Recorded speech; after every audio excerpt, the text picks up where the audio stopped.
భారతీయులు తమ దేశం నుంచి వెళ్లిపోవాలంటూ ఆస్ట్రేలియాలో ఆందోళనలు నిరసనలు వెల్లువెత్తుతున్నాయి.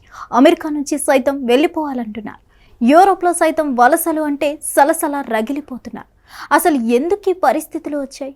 ఇండియన్స్ అంటే ఎందుకింత వ్యతిరేకత?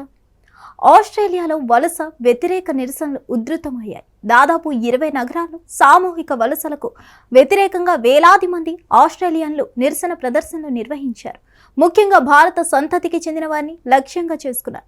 మరి ఈ నిరసనల వెనుక వ్యక్తులు ఎవరు? భారతీయులను ఎందుకు వ్యతిరేకిస్తున్నారు? నిజానికి ఆస్ట్రేలియా జనాభాలో వలసలు ఎప్పటి నుంచో ఓ ముఖ్యమైన భాగంగా మారిపోయాయి. చారిత్రక వలసల నమూనాలతో పోల్చినప్పుడు భారతీయ వలసదారుల సంఖ్య శాతం పరంగా పెరిగినప్పటికీ దేశ జనాభాలో వారి శాతం ఇప్పటికీ స్వల్పమే.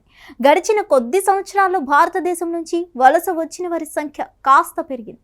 బ్రిటన్ తర్వాత ఆస్ట్రేలియాలో రెండో అతిపెద్ద వలస సమాజం భారతీయ సంతతి వారిదే. అయితే సుమారు 8.4 లక్షల మంది భారతీయ మూలాలున్నవారు ఆస్ట్రేలియాలో నివసిస్తున్నప్పటికీ ఇది దేశ జనాభాలో కేవలం 3.2% మాత్రమే పరిమితమైంది. కానీ నిరసనకారులు మాత్రం గత 5 సంవత్సరాల్లో ఆస్ట్రేలియాకు వచ్చిన భారతీయుల సంఖ్య గత 100 సంవత్సరాల్లో గ్రీక్, ఇటాలియన్ల కంటే ఎక్కువ అంటూ ఆరోపిస్తున్నారు. ఇది కేవలం వలసలకు సంబంధించిన విషయం మాత్రమే కాదని, దేశ జనాభా సంస్కృతిని నాశనం చేసే ప్రయత్నమని చెప్పారు. అందుకే భారతీయులు దేశాన్ని వదిలి వెళ్ళిపోవాలంటూ నినాదాలు చేశారు. ఈ వాదనలు జాతీయ హంకారంపై ఆధారపడి ఉన్నాయని ఆస్ట్రేలియా ప్రభుత్వం, ప్రతిపక్షాలు ముక్త కంఠంతో ఖండించాయి.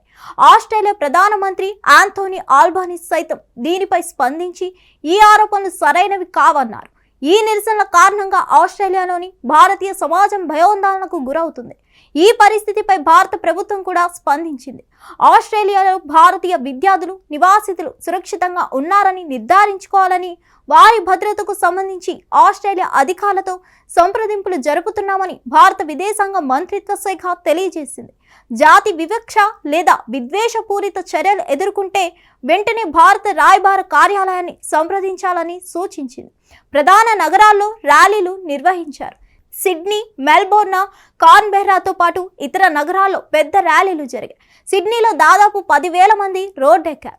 నగర మ్యారథాన్ కోర్స్ దగ్గరకు చేరి జాతీయ జెండాలతో ప్రదర్శించారు. మెల్బోర్న్ నిరసనకారులు ఫ్లిండర్స్ స్ట్రీట్ స్టేషన్ వెలుపల ఆస్ట్రేలియన్ జెండాలు, వలస వ్యతిరేక ప్లకార్డులతో రాష్ట్ర పార్లమెంటుకు కవాతు చేశారు. మరిన్ని అప్డేట్స్ కోసం stay tune to Hit TV. Hit TV app, ఇందులో short news, live news, entertainment shows, movies, digital magazines తో పాటు మీ జిల్లా వార్తలను కూడా ఫ్రీగా చూడొచ్చు. ఇంకెందుకు ఆలస్యం, వెంటనే హిట్ టీవీ యాప్ ని డౌన్లోడ్ చేసుకుని ఫ్రీగా ఎంటర్టైన్మెంట్ పొందండి. Hit TV app. Hit TV app. Please download hit TV app. Hit TV app ని ఫ్రీగా డౌన్లోడ్ చేసుకుని ఎంజాయ్ చేయండి. మీకు నచ్చిన ఎంటర్టైన్మెంట్ కోసం హిట్ టీవీ యాప్ ని ఫ్రీగా డౌన్లోడ్ చేసుకుని ఎంజాయ్ చేయండి. హిట్ టీవీ యాప్ ని డౌన్లోడ్ చేసుకుని ఆస్వాదించండి, ఆశీర్వదించండి. ఇంతమంది సెలబ్రిటీలు హిట్ టీవీ యాప్ ని డౌన్లోడ్ చేసుకోండి అని చెప్తున్నారంటే ఎంత మంచి యాప్ ఆలోచించండి. అమెరికా అమెరికా అమెరికా అమెరికాలో చదవాలనుకునే వాళ్ళకి విశ్వసనీయమైన పేరు మన శౌర్య కన్సల్టెన్సీ. UK లో 1 year masters. UK లో 1 year masters. 2 years work permit up to 5 years visa. Contact Saurya Consultancy.